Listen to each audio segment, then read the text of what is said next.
This is the new Cupra Formentor, and it's a fast Seat that's not a Seat, but unlike the Cupra Ateca, which is a fast Seat that's not a Seat, which is based on a Seat, the Formentor isn't actually based on a Seat. Are you confused? Do you need to take a Seat and think about it? Let me explain. So this is the most expensive Seat that's not a Seat that Seat hasn't done that is a Cupra. To find out if it's any good in this video, I'm going to show you around the car, I'm going to take it for a drive, and of course, I'm going to launch it to see how quick it is from 0 to 60 miles an hour. Anyway, I'm Matt Watson, and you're watching CarWow. Buying a new car? Then head to CarWow, and my team will help you find your next car at a fair price. CarWow, your one-stop car buying comparison site. Let's start off by talking about the price. So the Cupra Formentor range starts at just over £27,000, rising to over 40 grand if you want one with a high performance engine, which is exactly what I have here, obviously. Now, even though this car is brand new, you can already save an average of just under £800 off a Cupra Formentor through CarWow. Now, if you want to see how much money you can save on a new car, I'll put a little link up there, it should be popping out. Click on that, you can go to CarWow and check out the latest deals. Alternatively, if you want to do that later after this video, or maybe a few months down the line, just simply Google "Help Me CarWow" and me and my team will help you choose the right car for you and get it for a fair price from one of our trusted dealers. Let's talk about the Formentor's design, because I think this is a really cool looking car. It's very, very sporty. Got this roof spoiler, very steeply raked rear glass screen, and this huge light bar across the back, which looks nice when it's illuminated. I'll let you have a look at that now. One thing I'm not so sure about though is the Cupra badge. It just looks like some kind of weird forceps that you'd use for medieval torture. Who designed that? On this car we've got some contrasting panel here, which does work well against this black paint, and lower down still a diffuser, a fake diffuser I think. But what about these exhaust pipes? Are these fake? Let me just check the CarWow stick of truth. It's a very important test this. Will it go in? It goes in. Oh, it goes all the way in. Sorry, they're not fake. However, we'll come back to that later in the video. Now down the side, this car is actually 10 centimetres lower than the Cupra Ateca. It's only 5 centimetres taller than a Leon. Can I call it an SUV? Or is it just a big hatchback? Either way, the sporty theme continues here down the side. The way that roofline just curves down like that. You've got these bold creases over the wheel arches and nice alloy wheel designs. They start off at 18s, but most cars have these 19s, although you do get them in different designs. Very nice wheels. Once again, we've got contrasting trim here in a light grey, and on the door mirrors, it's nice. Let's move around the front. I really like the front. Grille's not too big, but it does look aggressive. I like these elements here. So it's like sticking its chin out. Oh, come on. That's fake. There's no fence in there. There is actually, wait, there is on this side, but not on that side. That's where an oil cooler or an intercooler is. It's a bit weird. These vents are real though, thank God. But once again, I'm slightly put off by the badge here. It's even bigger on the front. Those medieval forceps. Don't know why they do that. I like the creases on the bonnet though. They give the front of this car some purpose. Let's check out the inside. See if it's as good as the outside. It's nice, really nice, interesting design. Way better than the Cupra Ateca, I think. Let me just put the ignition on. It brings me straight onto this huge screen. You get this on every version of the Formentor. Most of your functions are controlled through it actually. And it's okay to navigate. It's not the best in the world. So what Cupra have done is taken the same kind of approach as Volkswagen, because they're obviously part of the same group, where there's no real physical buttons, everything's done through the screen, and certain things are done through this pad here. It's a slider, so it's a bit more difficult to operate than a knob. What's even more annoying is some of the heat controls on a slider as well. Once again, not as good as a knob, but it looks cool, and that's what they're going for here. The digital dials look cool as well. There's lots of different views, so you can get various information up, and you can actually control most of the car's functions just using the digital dial, so you don't have to look over there. I like that. I like the steering wheel as well. So this is one of the top of the range cars, so you get a slightly different steering wheel with the starter button on it. Like in an Audi R8, there's even the driving mode selector on the steering wheel as well, which is a great position for it, much easier to use than look down here to try and press a button to go into sports mode. I like it, I do. Check out the dash design, right? So you've got this 2-layer effect going on, and on this car we've got stitching, and we've got blue, like leathery bits about the place. There's something slightly, dare I say it, sex club about the interior. Don't know how I know that. Anyway, it does look cool and interesting.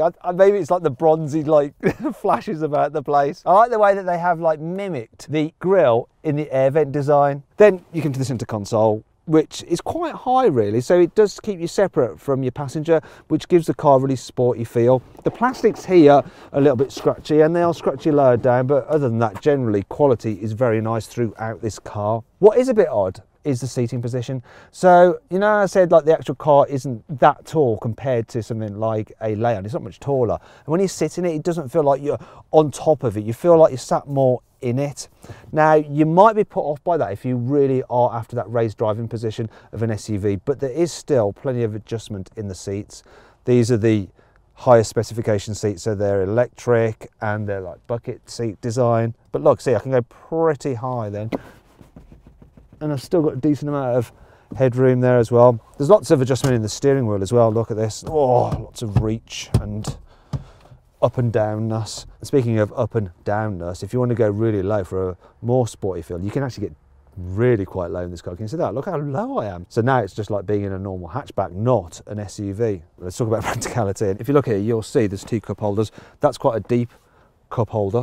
Oh God, I can't get my little can out there, but they thought about that. You've got a smaller one there. That's really good. If I get my big bottle, I'll be able to prove to you that the door bins, they are big as well. And the glove box, that's a reasonable size. Look, I can fit the big bottle in there. Hey, go away, big bottle. And underneath here, you've got a little bit of extra storage, but more importantly, there's your 12-volt socket there if you want to, I don't know, plug something old into your car, some old sat-nav or something. Not that you're going to need it because you've got inbuilt sat-nav and Apple CarPlay and Android Auto as well. Here you've got a wireless charging pad for your phone. Then there's a couple of like little storage areas here, and this one specifically shows you a picture of the key. Like, you're supposed to put your key there, and it does just about fit, but not with all these silly fobs that we've got with that key. Have you seen this? Look, a little gear selector. It's just like on the Golf actually, if you have the automatic version. Otherwise you have a normal gear knob there. Overall though, I really like the inside of this car. It's really nice, and the seats are comfy. It's all very cool, very modern. Just a few fiddly bits with the infotainment system. If it wasn't for that, it'd be 10 out of 10. And let's check out the space in the back seats. Look at that. Lots of knee room. And look at this, despite that sloping roof line, headroom's really good. Now they've managed that by keeping these seats low, so you do feel like you're a little bit more in a squatting position than in the Ateca Cupra, where you sit a bit more like upright like that, which is better for longer journeys, but it's a small complaint really. And the footwells, they're big, look at that, and you can stretch out into the seat in front. It's roomy. Let's try the middle seat, see what it'd be like if you had to be the person in the middle. Once again, decent headroom. This seat isn't too uncomfortable either, that's all right, and there is a hump in the floor, but those big footwells do mean that there's plenty of room for everyone's feet. And I must point this out, look at these mats. These feel posh. You think like the leather in the doors, though it gets a bit cheaper back here. Look at that scratchy plastic on there. It's not soft and yielding like in the front. Let me just have a quick look at the armrest. Oh, God, I hate it when they do this. You end up putting your arm in there, it's just not comfy. You just don't use it as much. And obviously, look, if you need to carry longer items, you've got some through loading. It's a shame that the seats don't split fully in the middle, so there's only so much you can actually fit through there. Another thing that's a bit annoying are the openings for the ISOFIX anchor points, because you have to like wedge and jab the seat base prongs through there. It's much easier when you've got those covers which just fold down. And when you're trying to fit a big bulky rear facing seat in here, you do have to move the front passenger seat forward. But once you have got the seat into place and everything located, there's plenty of room to manoeuvre and deal with the baby. Very comfortable, and we've got a bit of extra practicality with some pockets there and decent sized door bins, if you bear with me. And you shouldn't have put that in the glove box. Oh, there you go, loads of room. One last thing I want to show you is that you can get climate control back here as well, and there's two USB-Cs there for charging mobile devices. Let's go and check out the boot. Oh yeah. So the capacity is 450 litres. Now by comparison, a Mercedes GLA's boot capacity is 495 litres, and if you'd like to see my full in-depth video review of that car, put a little link, it should be popping out in the top right corner of the screen. Click on that, you can go check out that review. There's also a link to it below the video. Anyway, the boot is a nice square shape and there's enough room for 5 carry-on luggage cases underneath the load cover. There's a touch of a load lip, which means that you do have to lift things over that ever so slightly, but it's not actually a problem. And there's decent practicality in here, so you've got some storage here. There's hooks to hang things off, so when you go around corners really quickly, you can attach your shopping bags to there and they won't fly about all over the boot. And there's some tie down points here as well. Underneath here you have a space saver spare wheel with a bit more storage around it, which is handy. And I like this, look, you can fold down the rear seats using these levers here in the back, and then you have a continuously flat floor. The seats don't lie completely flat, but they're flat enough so you can slide things to the front like that, which is good. What's not so good though is that if you go for the 4-wheel drive version, you have a slightly reduced boot capacity because of the rear differential. It reduces the boot capacity by 30 litres. That brings me on to 5 annoying things about this car. Normally when it's dark, your car's heater controls are illuminated so you can see them, but these touch sensitive buttons aren't backlit at all, so you can't see them when it's dark. On this particular car, with the 4-wheel drive system, the load cover doesn't fit underneath this false-ish floor. Say false-ish, it doesn't really add any extra depth. See? These bucket seats are great if you're sat in them in the front, but if you're in the back, they're so wide they really do block your view out of the windscreen. While the high-performance versions of the Formentor have proper exhaust pipes, the plug-in hybrids and lesser versions have what's known in the brochure as, believe it or not, simulated exhaust pipes. And this is what they look like. They look Despite the fact there are some little retaining clips for the seat belts when you're not using them, when you fold down the rear seats, that still just slides slightly that way, and then when you put the seat back, it's trapped. So they're pointless. It's not all negative though. Here's 5 good things about this car. All 2-litre turbo versions of the Formentor get adaptive dampers as standard, and rather than just having a normal and a firm sporty setting, you get all these different options. Look, you can change the stiffness between that many different settings, which is 1, 2, 3, 4, 5, 6, 7, 8, 9, 10. I've lost count. What? You get the idea. The brakes you get on this car are pretty good. However, VZ3 models, so the model above this one in the range, gets Brembo brakes for added stopping power. This LED strip light isn't there to just look good, though it does look good. It's also connected to the blind spot monitoring system, so if there's a car in your blind spot and you try and change lanes and you're at risk of driving into it, that will flash to warn you. Like a proper off-roader, the Formentor's doors cover the sill so you don't get muddy trousers when you get in and out. Also, it has an off-road mode, so that sets up the car's 4-wheel drive system, the stability control, the suspension and the hill descent control for off-roading.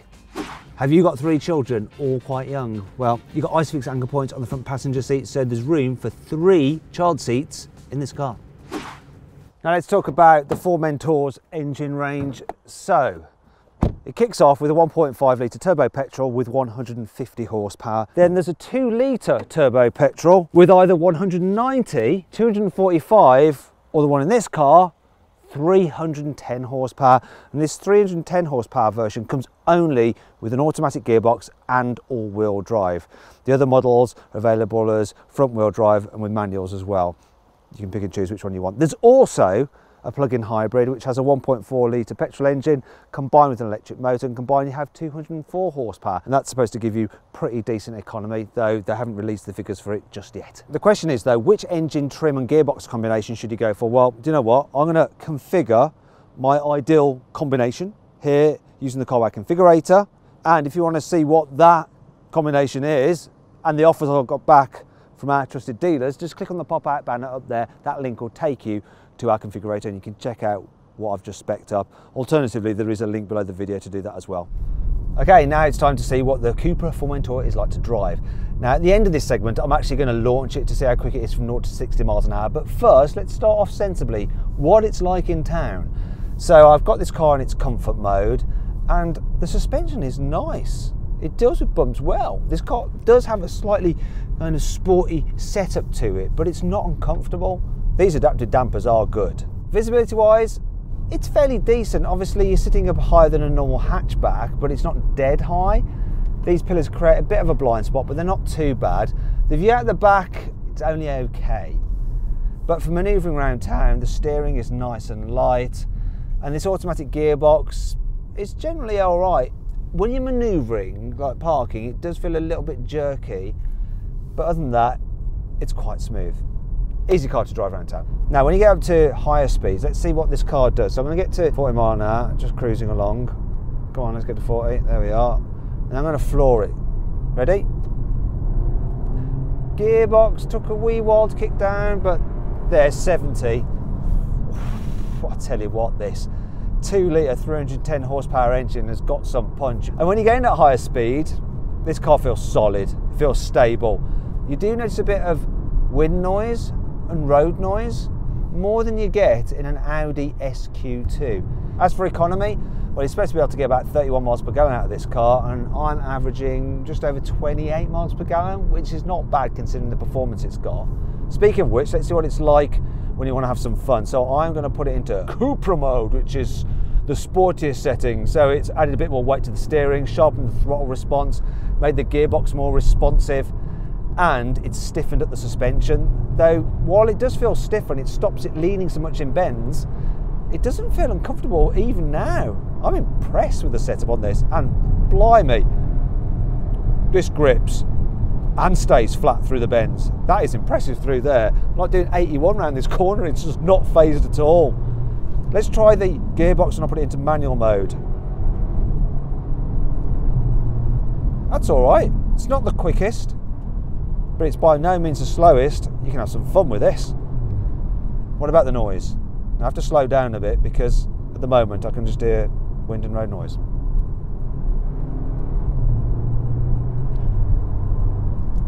The sound isn't great, the engine just goes ah, but occasionally you get the odd boom boom boom boom boom boom from the exhaust when you shift down.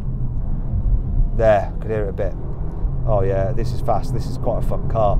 You know, SUVs are never as fun as the hatchbacks on which they're based to drive, so this isn't going to be quite as sporty to drive as a Cupra Leon, but as these SUVs go, it's pretty good. I mean, look round here. Good job, Cupra. Your car is fun. Now let's see what this car is like from 0 to 60 miles an hour. So it's supposed to do it in 4.9 seconds, but I'm going to see for myself by launching it and timing it using my specialist timing gear here. I'll just stick that up on the dash like that. Now I'm going to put the car into its sporty setting, which is Cupra, and then I'm going to put the stability control into sports mode. Normally on some Volkswagen Group cars, you have to go into a menu in the infotainment system, it takes ages. This has a button that's easy to access just down here. There we go. Launch. That hooked up well. What are you doing? What, 4.9 seconds my arse? 4.3 seconds. That is wicked. Wow.